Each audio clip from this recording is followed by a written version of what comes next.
And the only way he can survive Talk a lot.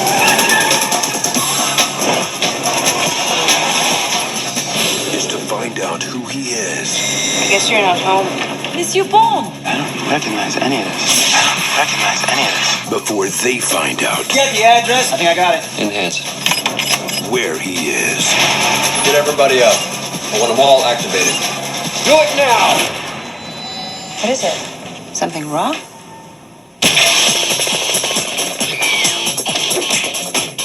We can't stay there. It's not safe. He's out of control. It's very clear what needs to happen. Based on the international bestseller.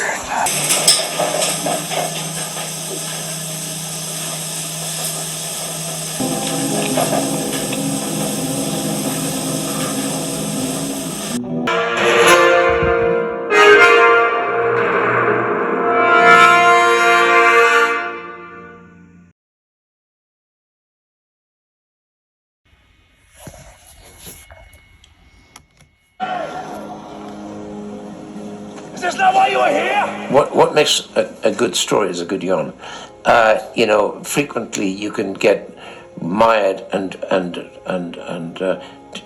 get stuck in your own sludge with getting too intellectual.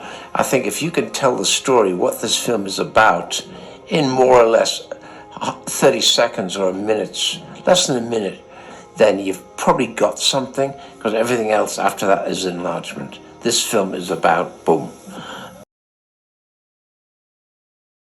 Kleptomania has evolved into the elevator pitch, an examination of the commodification of education and the possibility of creative succubine in what should Didn't push us, who would push us?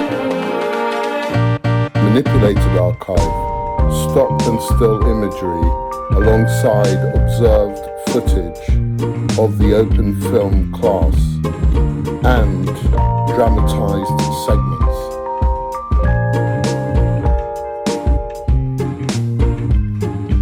So the film Quantum Kleptomania is an idea of a film that came to mind in The beautiful thing about Greg's workshop in the creative thinking space.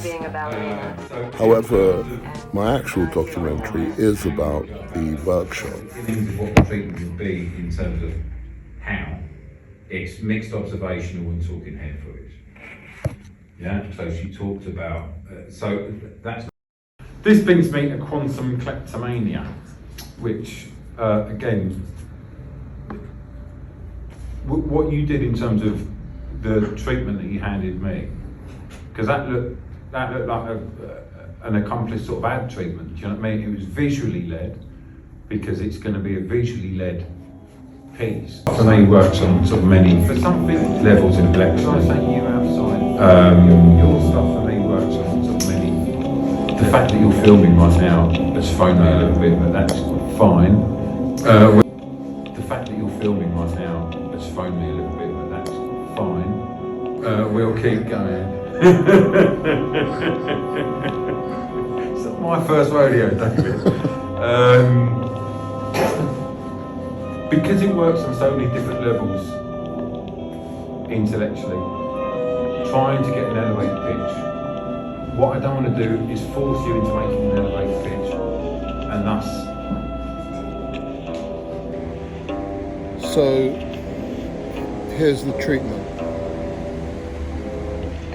A couple of university graduates, I can have Jack Nicholson in the elevator with Robert De Niro, B9, and I've got and the elevator. Congratulations, partner. I really wasn't paying attention. You've just killed an American nation, And so I just partner. cast You've just killed an American that nation. day to me about how bad the elevator operator was, and with Jack Nicholson and Robert De Niro looking at me like I'm a moron. How could I cast this person? It's not about their scene, suddenly about him. You've got to pay attention. So I've got to say, everywhere. how much your You'll college regret if you inspiration. don't. However, I did find a challenge, which was cutting the interview. Ask questions, because I can't just talk in 5 minutes about everything you've just asked me to About say. the commodification of education. The commodification of education. So, if we look at pedagogy of the oppressed... You need to stay... Oh, sorry. But is my head not blocking the thing? No. So, Paulo Freire wrote Pedagogy of the Oppressed in 1968. He's basically looking at liberatory forms of education versus oppressive forms of education. Guys, do you want to maybe just chat outside because David's trying to film? Sorry. Yeah, what was I saying? So, Pedagogy of the Oppressed. It's alright. It's James. I was going to say I'm going to kick the shower in, but James is exempt. Yeah, to be honest, David, if I'm really honest, what I think you need to do is use your editing Name's skills. Dave. Take an image. Interviewing one that's going to roll up. Otherwise, we're going to run out of time. Sorry about that. I've worked in graphics, film design for 20-30 years. During lockdown, I kind of stopped doing anything creative, I should say. I got sort of involved with the bottle, drinking too much, feeling sorry for myself. The workshops helped me by giving me some structure on my creative projects, really. Access to computers.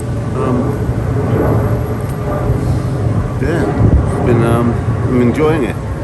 Hopefully gonna start creating projects again. More? More? Less? Don't know what to say. Well, I've found Greg's attitude very encouraging, very positive. I've enjoyed seeing what the others can bring to the table, what they have to say, their viewpoints. I've enjoyed seeing people's documentaries, seeing what they're doing. Makes me think about what I can do. And yeah, I've just enjoyed the yeah, good. Just had a bit of food. Just finished film class. What are you up to? Yeah, just enjoyed the whole process of learning, something I know not much about, and how I can take that forward into my visual anthropology class when I do it. Yeah, better for that would going be good. out, but just so I found it really positive. Today seems to be the only day that I consistently go out and just. Congratulations, Palmer. You've just killed an American agent.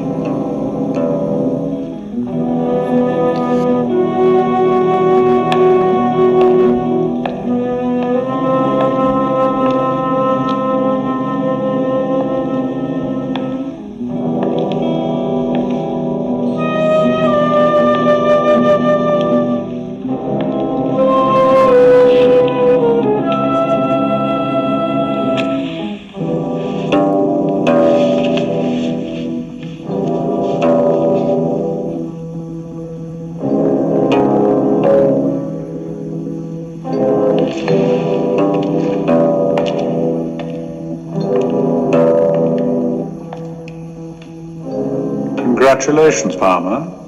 You've just killed an American agent.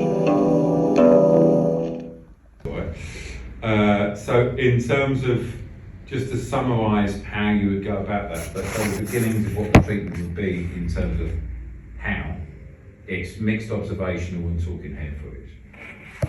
Yeah, so she talked about, so that's not a lot of words, and I know that may seem like I've thrown loads of stuff out, but we're trying to boil everything down into the essential ideas. So next was Christina. Again, this moves on from the lift and closer to the doors of the office because of the nature of the idea.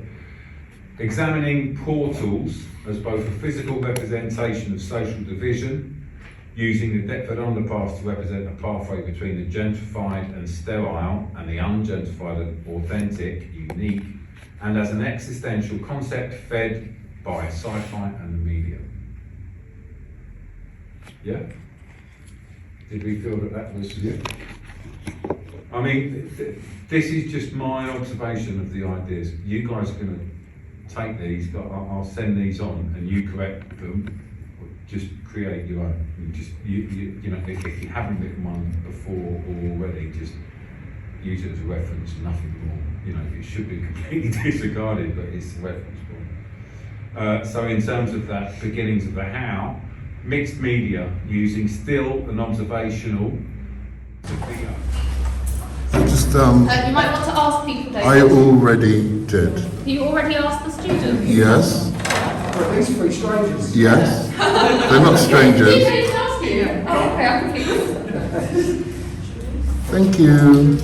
Apologies accepted. Just to make it clear, she's the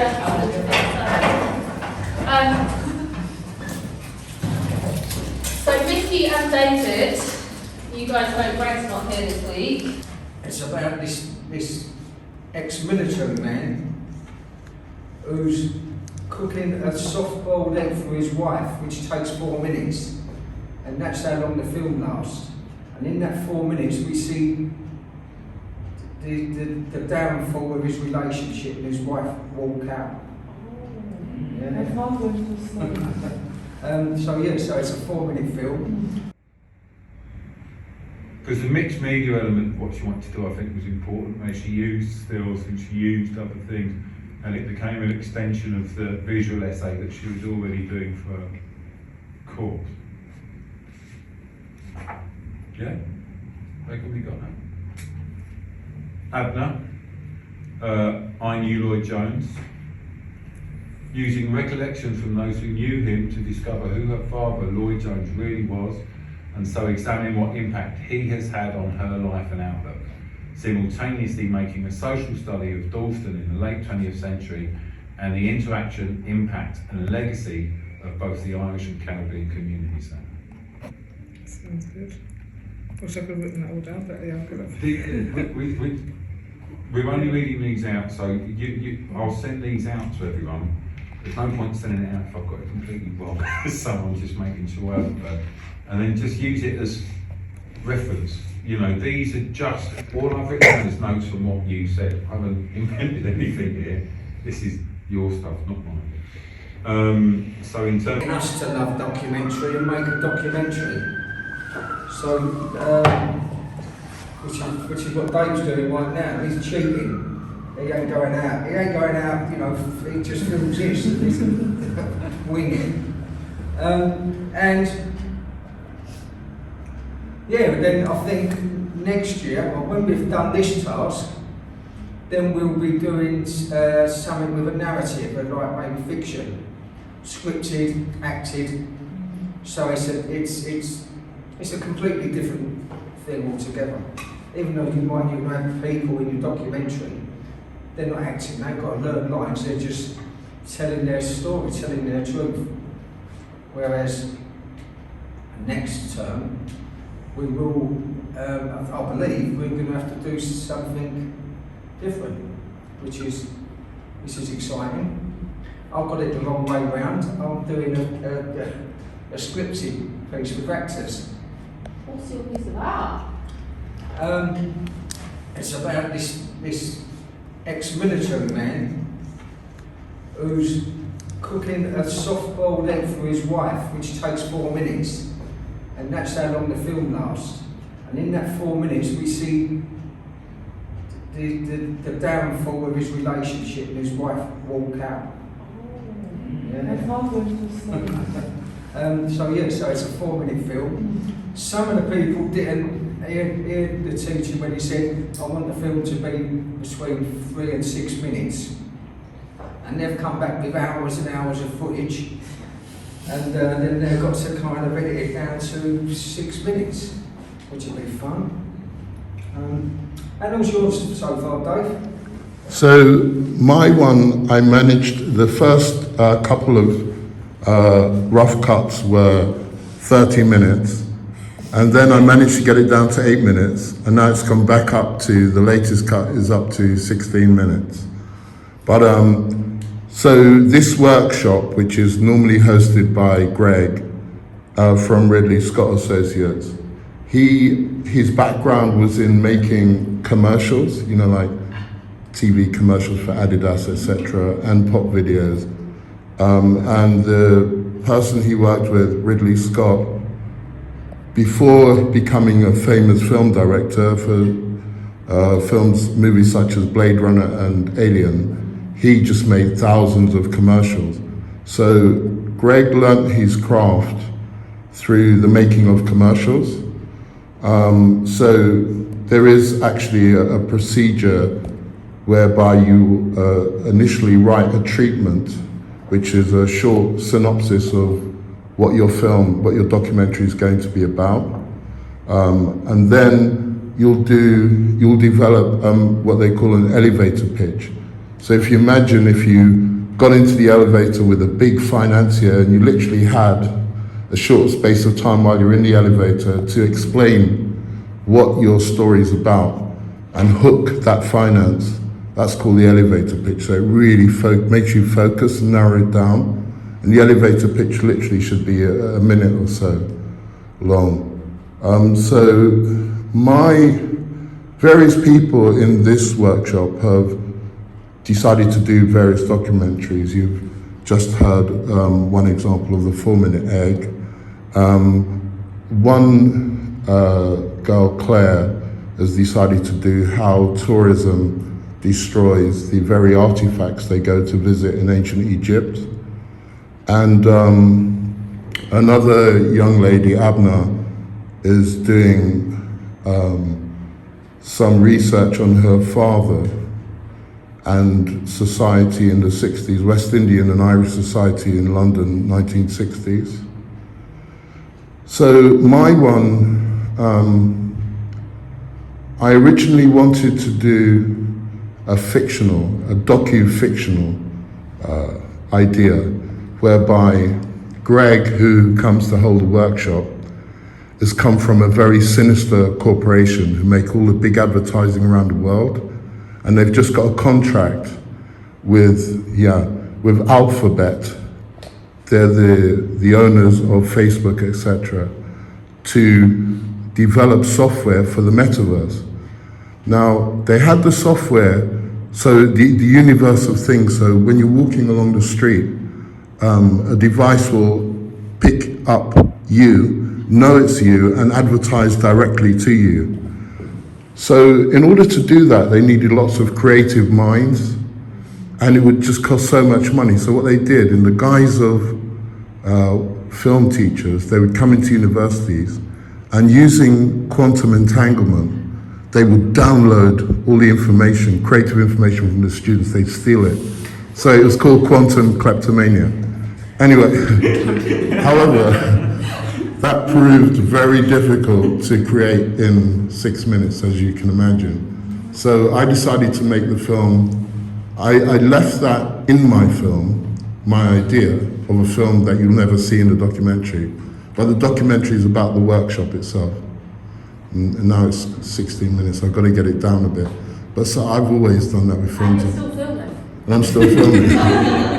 Yeah.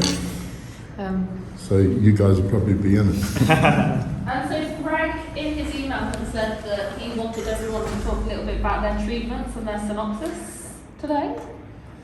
I'm not that familiar with what either of these things are.